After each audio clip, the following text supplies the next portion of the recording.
গত 18 ফেব্রুয়ারি ছাত্র রাজনীতি নিষিদ্ধের দাবিকে কেন্দ্র করে খুলনা প্রকৌশল ও প্রযুক্তি বিশ্ববিদ্যালয় কুয়েটে ছাত্রদের সাথে বহিরাগতদের সংঘর্ষের পর প্রায় 5 মাস ধরে ক্লাস ও পরীক্ষা বন্ধ।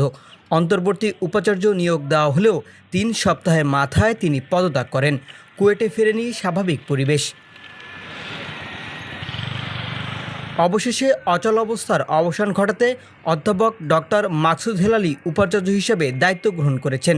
তার কাছে শিক্ষার্থীদের একটাই চাওয়া, শুরু হোক কুয়েটের শিক্ষা কার্যক্রম। ভিসি স্যার অনেকদিন ছিল না, তো এখন নতুন ভিসি স্যার আসছে।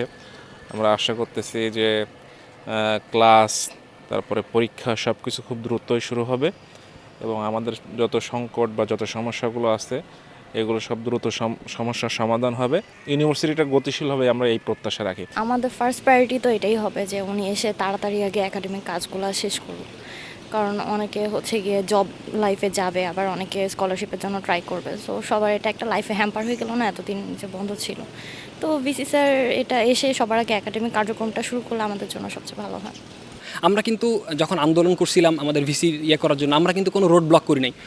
রোড ব্লক না করে আমরা আমাদের ক্যাম্পাসের মধ্যে আন্দোলন করছি। আমাদের ক্যাম্পাসে আমরা চাইনি যে নাগরিকরা ক্ষতির সম্মুখীন হোক, আমাদের দেশে একটা স্থবিরতা প্রভাব পড়ুক।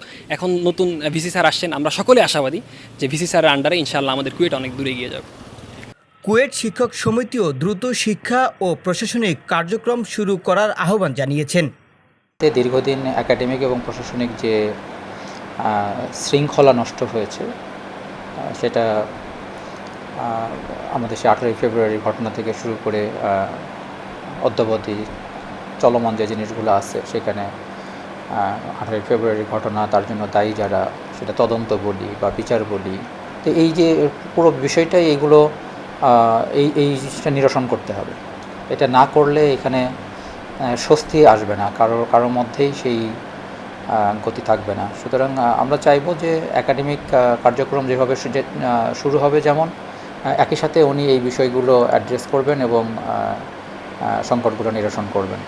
রবিবার সারাদিন শিক্ষক, শিক্ষার্থী, কর্মকর্তা ও কর্মচারীদের সাথে বৈঠক শেষে উপাচার্য ডক্টর মাকসুদ হেলালি ঘোষণা দেন, মঙ্গলবার থেকে কুয়েটে একাডেমিক কার্যক্রম শুরু হবে, পাশাপাশি চলবে তদন্ত কার্যক্রম। ওই সমিতির সদস্য শিক্ষক যারা আছেন তারা অলমোস্ট সবাই এখানে ছিলেন। তারা সর্বসম্মতিক্রমে রাজি হয়েছেন যে আমরা ক্লাসে ফিরে যাব। ক্লাসের ব্যাপারে তাদের কারোই দ্বিমত ছিল না।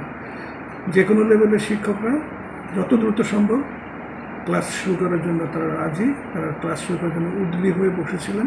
তদন্ত এবং বিচার, এটা বিচারের নিয়ম মতোই হবে। এখানে কোনো ব্যত্যয় হওয়ার সুযোগ নেই, হবে না ইনশাআল্লাহ।